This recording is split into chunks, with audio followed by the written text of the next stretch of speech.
നല്ല വർത്തമാനങ്ങൾ ഈ സമൂഹത്തിനോട് പറയാനും സംവദിക്കാനും ഉണ്ട്. നമ്മുടെ നാദാപുരത്ത് ഇൽമിൻ്റെ കേന്ദ്രം എന്ന്, വിജ്ഞാനത്തിൻ്റെ രണ്ടാം പൊന്നാനി എന്ന് വിശേഷിപ്പിക്കപ്പെട്ട ഈ നാട്ടിൽ മുദാക്കര പ്രദേശത്തിൻ്റെ സംഭാവന എന്ന്, മുദാക്കര പള്ളിയുടെ സംഭാവന എന്ന് പറയുന്നത് വളരെ വലുതാണ് എന്ന് അടയാളപ്പെടുത്തിക്കൊണ്ടിരിക്കുന്ന ഓരോ സംഭാവനകളാണ് ഈ 20 വർഷത്തിനിടയിൽ സമൂഹത്തിന് നൽകിയിട്ടുള്ളത്.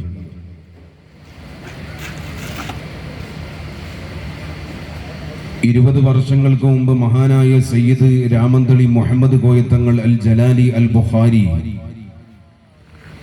മഹാനവറുകൾ ബിസ്മി ഓതിക്കൊണ്ട് മുതഅല്ലിമീങ്ങൾക്ക് ജലാലൈനി തുടങ്ങിക്കൊടുത്തുകൊണ്ടാണ് ഈ മഹത്തായ ദർസ് ആരംഭിക്കുന്നത്. ഇവിടുത്തെ നാട്ടുകാരുടെയും കാരണവന്മാരുടെയും നാട്ടുകാരുടെയും രക്ഷിതാക്കളുടെയും എല്ലാവരുടെയും മനസ്സറിഞ്ഞ പിന്തുണയും അവരുടെ മനസ്സറിഞ്ഞ സപ്പോർട്ടുമാണ് അന്ന് ഈ സംവിധാനത്തിന് തുടക്കം കുറിക്കാൻ കാരണമായത്. മഹാനായ മർഹൂം നമ്മുടെ ഖാദിയാർ നാദാപുരം ഖാദി, ബഹുമാനപ്പെട്ട നാദാപുരത്തെ മുദരിസായിരുന്ന ബഹുമാനപ്പെട്ട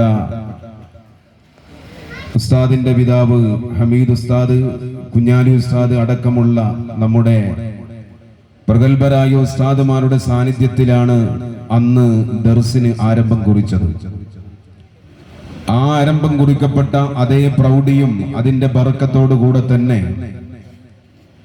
മുദാക്കര പള്ളി നമുക്കറിയാം. പഴയ പള്ളിയെ സംബന്ധിച്ച് നമുക്കറിയാം, ചരിത്രങ്ങൾ ഉറങ്ങിക്കിടക്കുന്ന ആ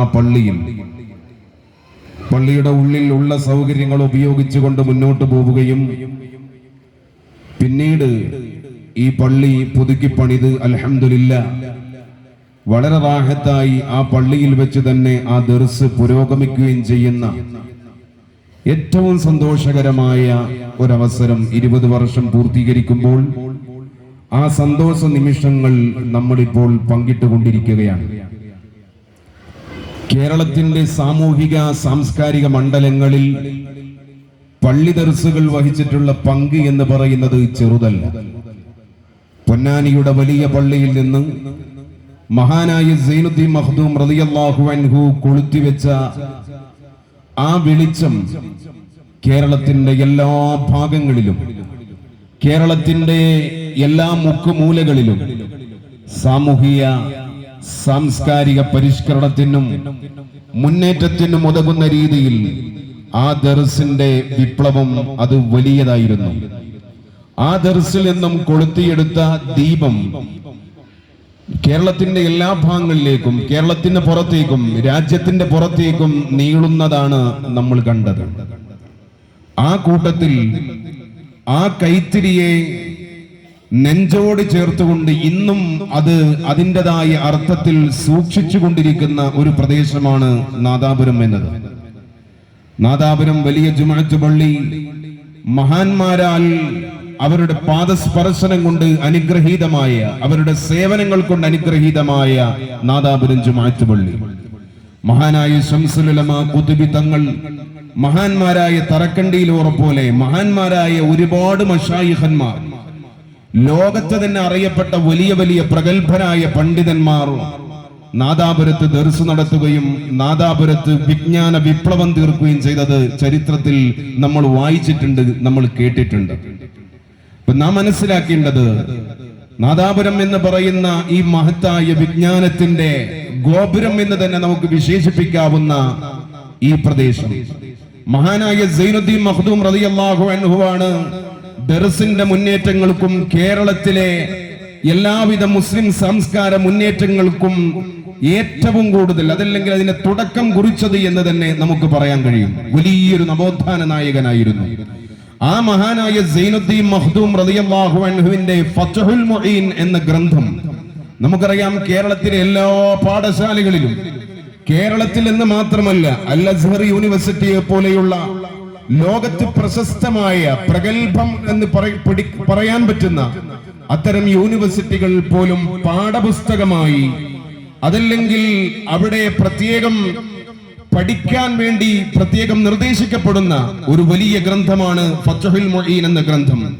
ആ ഫത്ഹുൽ മുഈൻ എന്ന ഗ്രന്ഥത്തിന് കേരളത്തിൽ ഒരു മലയാളി പണ്ഡിതൻ ഇറക്കിയ ഫത്ഹുൽ മുഈൻ എന്ന ഗ്രന്ഥത്തിന് ലോകത്തിന്റെ വിവിധ ഭാഗങ്ങളിൽ അതിന്റെ ശറഹുകൾ അഥവാ അതിന്റെ വിശദീകരണങ്ങൾ എഴുതിയ കിതാബുകൾ രചിക്കപ്പെട്ടു എന്ന് പറയുമ്പോ ആ പണ്ഡിതന്റെ മഹത്വം നമുക്ക് മനസ്സിലാക്കാം. ആ കിതാബിന്റെ പോരിശയും പ്രശസ്തിയും നമുക്ക് മനസ്സിലാക്കാം. ആ മഹത്തായ ഫത്ഹുൽ മുഈൻ എന്ന ഗ്രന്ഥത്തിന് ശറഹ് എഴുതിയ വലിയൊരു മഹാനാണ് സയ്യിദുൽ ബക്കരി എന്ന് പറയുന്ന. ഇആനത്തുൽ ത്വാലിബീൻ എന്ന് എല്ലാ പള്ളി ദർസുകളിലും ഒരു മുദരിസിന്റെ കയ്യിൽ ഇആനത്തുൽ ത്വാലിബീൻ എന്ന് പറയുന്ന ഗ്രന്ഥമുണ്ടാകും. അത് പഠിക്കുന്ന ഫത്ഹുൽ മുഈൻ ഓതുന്ന ഒരു മുതഅല്ലിമിന്റെ അടുത്ത് ഇആനത്തുൽ ത്വാലിബീൻ എന്ന് പറയുന്ന ഗ്രന്ഥമുണ്ടാകും. ആ ഗ്രന്ഥത്തിന്റെ രചയിതാവ് ഒരു അറബ് പണ്ഡിതനാണ്. ആ അറബ് പണ്ഡിതൻ സയ്യിദുൽ ബക്കരി റളിയല്ലാഹു അൻഹു, ആ മഹാനായ സയ്യിദുൽ ബക്കരി റളിയല്ലാഹു അൻഹു അറബ് പണ്ഡിതനായ ആ സയ്യിദുൽ ബക്കരി എന്ന് പറയുന്ന വലിയ മഹാന് നാദാപുരവുമായി ബന്ധമുണ്ട് എന്ന് പറയുമ്പോൾ എത്രമാത്രം ചരിത്രപരവും അവിസ്മരണീയവുമാണ് നാദാപുരം എന്ന് പറയുന്നത്. നാദാപുരത്തെ മേനക്കോത്തൂരുടെ അടുത്ത് ഓതി പഠിച്ചിരുന്ന ബഹുമാനപ്പെട്ട കോടഞ്ചേരി അഹമ്മദ് കുട്ടി മുസ്ലിയാർ എന്ന് പറയുന്ന മഹാൻ, ബഹുമാനപ്പെട്ട മേനക്കോത്തൂരുടെ ശിഷ്യൻ. ആ ശിഷ്യരായ മഹാനവറുകൾ അറബ് ലോകത്ത് പോയപ്പോ ആ അറബ് ലോകത്ത് വെച്ച് മഹാനായ കോടഞ്ചേരി അഹമ്മദ് കുട്ടി മുസ്ലിയാർ അവരുടെ അടുത്ത് വെച്ച് സയ്യിദുൽ ബക്കരി എന്ന് പറയുന്ന ലോക പ്രശസ്തമായ ഇആനത്തുൽ ത്വാലിബീൻ എന്ന ഗ്രന്ഥം രചിച്ചിട്ടുള്ള മഹാനവറുകൾ കോടഞ്ചേരി അഹമ്മദ് കുട്ടി മുസ്ലിയാരുടെ അടുക്കൽ വെച്ച് ഫത്ഹുൽ മുഈൻ ഓതിയിട്ടുണ്ട് എന്നതാണ് ചരിത്രം.